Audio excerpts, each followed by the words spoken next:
died on Halloween. Okay, in 1926 from a ruptured appendix. But details of his demise remains mysterious to this day. Okay, so people, he had to have planned this, because who passes away on Halloween? Okay, somebody that obviously wants to be remembered every year on a holiday that's iconic. That's who. And now would be a good time to like the video and to subscribe to my channel. So for over 30 years, Harry Houdini dazzled audiences with his different stunts and superhuman endurance. So what finally put him 6 feet under? The Hungarian-born escape artist jumped off bridges while handcuffed and wearing leg irons. He slithered out of sealed milk cans filled with water, and he devised a Chinese water torture cell in which he submerged and suspended upside down by his ankles. None of those did he. I guess he was able to get out and survive. So Houdini's heart-pounding getaways usually involve a healthy dose of trickery, and but they were also genuine risks. In 1915, Houdini nearly suffocated during a stunt in which he was shackled and buried under 6 feet of dirt. Houdini had made a career out of surviving the impossible, which only made the circumstances of his 1926 death all more mysterious. The 52-year-old performed before a packed audience in Detroit on October 24th, but was rushed to the hospital afterwards with an apparent case of appendicitis. He died just a week later on Halloween, leaving his legions of admirers bewildered. Okay, so an obituary in the New York Times expressed shock at the passing of the man who so often had seemed to thousands to be cheating the very jaws of death. And I want to talk about something else. So I've been to Detroit, and I don't remember anybody talking about Houdini there. And I think they should have had some of his cool, iconic stuff there. But I did see they had Houdini stuff in Las Vegas when I was in Vegas. So, I don't know why they don't have it set up in Detroit. So Houdini's final performance. The strange series of events that led to Houdini's demise had kicked off several weeks earlier on October 11th. 1926, while being shackled into his Chinese water torture cell during a performance in Albany, New York. So it says he was struck on the leg by a piece of faulty equipment. He hobbled his way through the rest of the show, but was later found to have sustained a fractured left ankle. Against doctors' orders, Houdini continued his torture and traveled to Montreal, where he gave a lecture at McGill University. Just a few days later, on October 22nd, he invited some McGill students to visit him in his dressing room at the Princess Theater. The magician's sore ankle was still bothering him, so he plopped down on a couch while the group chatted. At some point, a student named J. Gordon Whitehead arrived and asked Houdini if it was true that he could resist hard punches to his abdomen, a claim that the magician had supposedly made in public. According to witness Sam Smits, when Houdini said the rumors were true, Whitehead abruptly delivered 4 to 5 terribly, forcibly deliberate, well-directed blows to his stomach. Houdini was still reclined on the couch and had no time to prepare for the punches, which appeared to leave him in considerable pain. And now would be a good time to like the video and to subscribe to my channel. Do you like this new series? This is the Death series, and there will be more series to come and more episodes from the Death series as well. And do you like my prison series? And if you haven't checked out my prison series I created just for you, you can go ahead and check out my playlist. And there's also a love spell series that I think you will enjoy too checking out. Okay, so Houdini brushed off the incident at the time, but that same evening he began to complain of discomfort and stomach cramps. His condition only worsened the next day when he boarded an overnight train to Detroit for a new run of performances. The magician developed severe abdominal pain, cold sweats, and fatigue, and his temperature rose to 104 degrees. A doctor suspected appendicitis and instructed Houdini to go to a hospital, but the performer insisted on taking the stage for his opening night show at Garrick Theater. Isn't that really funny? He still wanted to work even though he wasn't doing so well. Okay, he proceeded to struggle through his routine before collapsing immediately after the final curtain.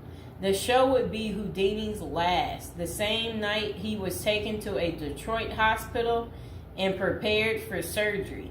Doctors successfully removed his appendix, which was found to have ruptured several days earlier, but it had already poisoned his insides. Despite a grim prognosis, the magician clung to life until October 31st, when he died with his wife Bess and his two brothers by his side. The official cause of Houdini's death was listed as peritonitis caused by a ruptured appendix. At the time, the magician's doctors firmly believed that the illness was the result of so I guess some guy had given him something backstage during an encounter in Montreal. Okay, so such cases of traumatic appendicitis are extraordinarily rare. One study found only a couple dozen instances over a nearly 20-year period, but in 1926 the diagnosis was widely accepted. Houdini's life insurance company was even forced to pay his wife a double for accidental death. Okay, so doubts arise over the escape artist's death. Houdini was laid to rest in Queens, New York.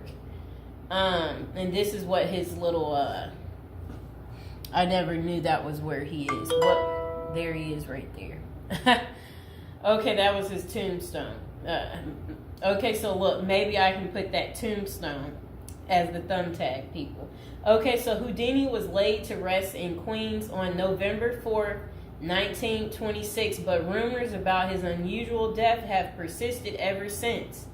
Many of the theories tend to focus on the magician's contentious relationship with spiritualism, a pseudo-fed religion whose adherents once claimed it was possible to communicate with the dead through seances and mediums.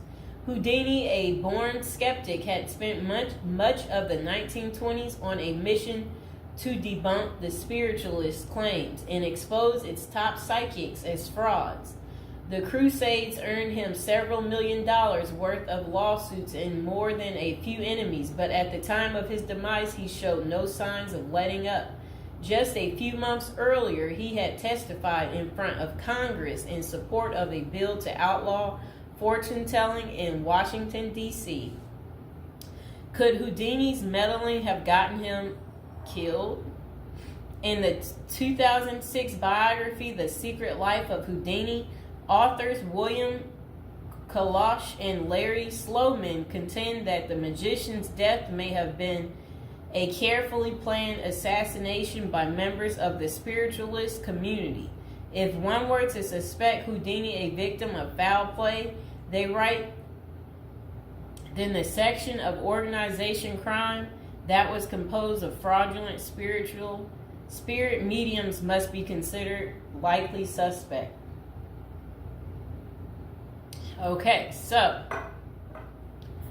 Kalash and Sloman argue that the spiritualists had a history of poisoning their enemies, and they note that no autopsy was ever performed to confirm Houdini's death. I wonder why.